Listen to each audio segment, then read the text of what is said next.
Bonjour, ici CryptoLu, j'espère que vous allez bien aujourd'hui, 21 juin. Deuxième vidéo de la journée. Le matin, c'était avec Trump qui a reçu 2 millions en valeur de Bitcoin donné de la part des frères Winklevoss. Allez voir la vidéo si ça vous intéresse. Alors aujourd'hui, qu'est-ce que j'ai trouvé? C'est plutôt simple.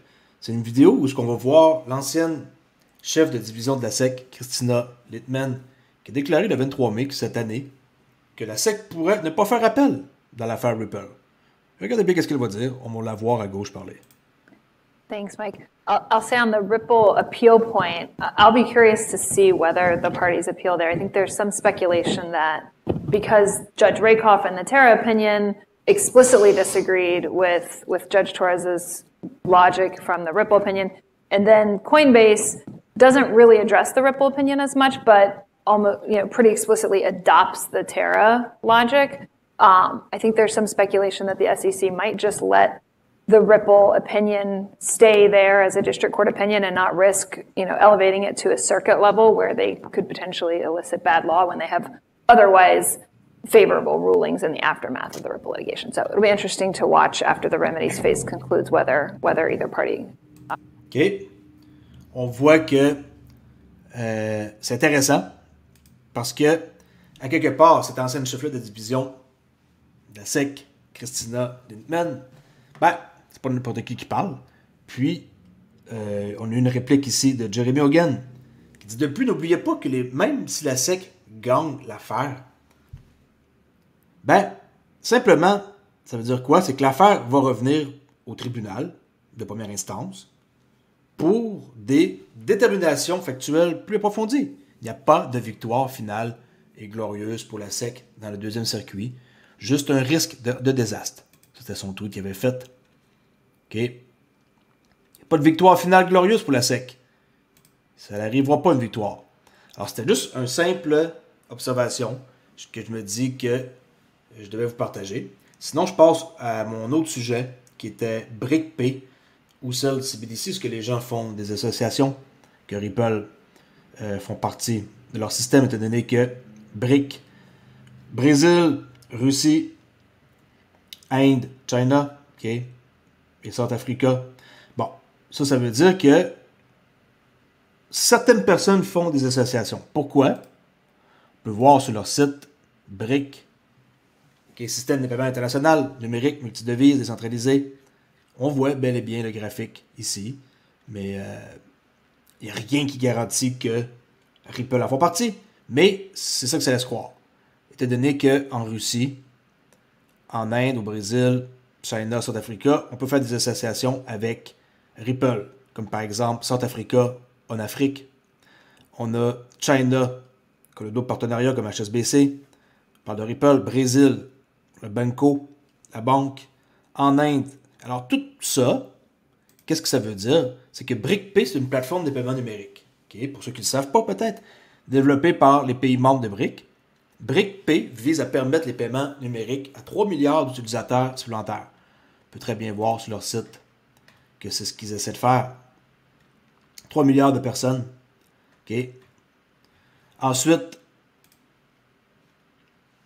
en plus d'avoir autant de personnes potentielles, il y a des connexions avec Ripple qu'on peut faire. SBI, HSBC en Afrique, puis Banco Brésil, qui font partie, eux, d'un de ces endroits-là. Ripple et XRP, bien sûr, joueront-ils un rôle dans le nouveau système de paiement BRIC? Est-ce que vous pensez que ça fait du sens ou pas? Moi, j'aimerais ça qu'on me réponde dans les commentaires. Mais, à tout avis, oui, ça fait du sens de voir ça.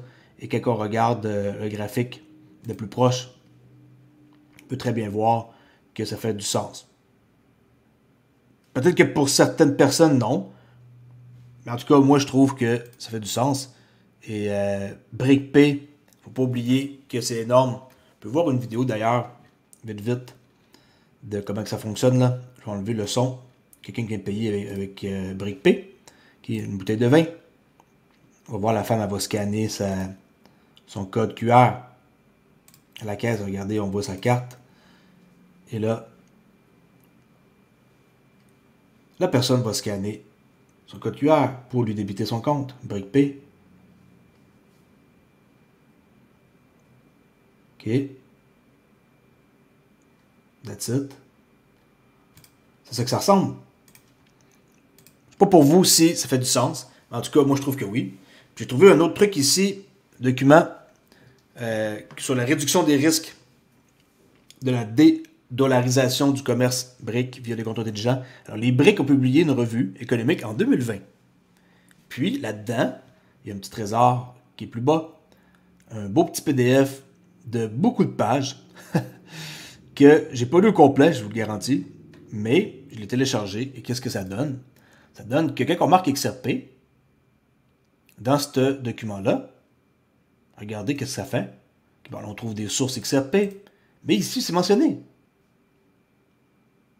C'est mentionné que full need to execute contract can be temporarily pre-stored in a link virtual escrow. Le fameux compte escrow, hein? Like account associate with the contract to guarantee fonds. Availability at the time of execution. OK? Fait que c'est sûr que si je prends ça et on peut le traduire, là, j'ai oublié. Prendre ça ici, on va le traduire.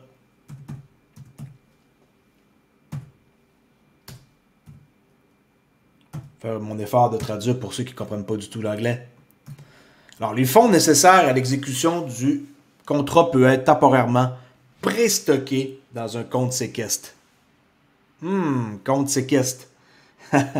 Virtuel lié, associé avec le contrat pour garantir la disponibilité des fonds au moment de l'exécution. Les fonds sont toujours garantis avec l'XRP à cause de ce fameux séquestre-là. Je vous le dis, ça va servir à quelque chose. Les gens pensent que ils ont mis beaucoup d'XRP dans le compte séquestre. C'est pas correct, ils possèdent beaucoup de...